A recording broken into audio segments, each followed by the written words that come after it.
This is QD Clinic, and I'm Jack Cush with Room Now. RA QD Clinic is brought to you by our campaign on RA, Hard Decisions in RA. Our case, bad habits with rheumatoid factor.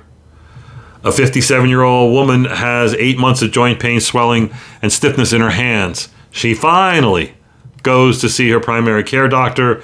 He does a bunch of labs, blood counts, chemistries, does a battery of serologies, finds her to be negative for RF, ANA, CCP.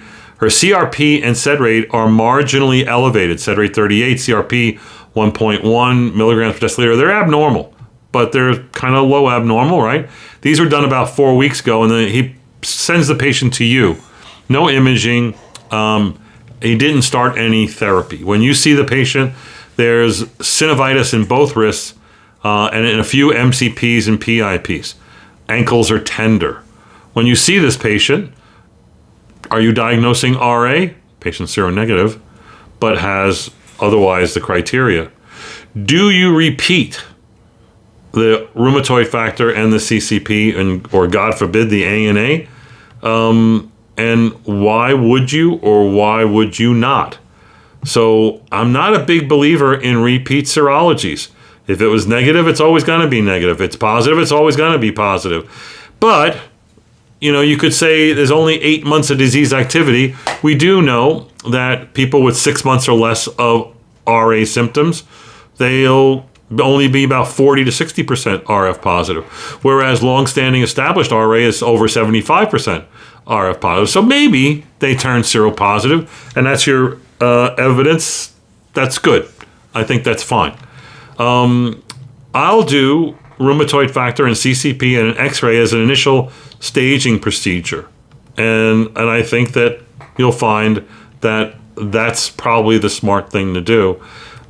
Whether you do it repeatedly is, I think, really suspect. There's a recent study from EULAR, Dan Alitaja's group, showed that if you did repeated rheumatoid factors, they didn't talk about CCP. If you did repeated rheumatoid factors, you find that some patients with RA will drop their rheumatoid factor by 50% or more, or become seronegative. And I find that actually surprising, but they have the data that showed that. More importantly, patients who had significant drops in their rheumatoid factor were people who did better in the long run. Now, this is contrary to what I would teach and what I've been taught, that you don't need to do repeated serologies. There's no point in doing that.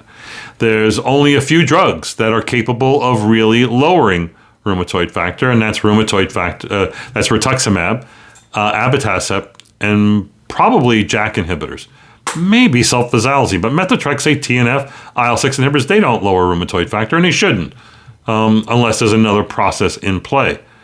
So finding that you keep measuring it with the hope that you're going to lessen the titers, irrespective of the therapy you use, I don't see the point of that.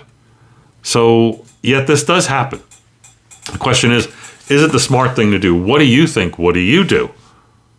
Well, maybe we can discuss this next time we meet.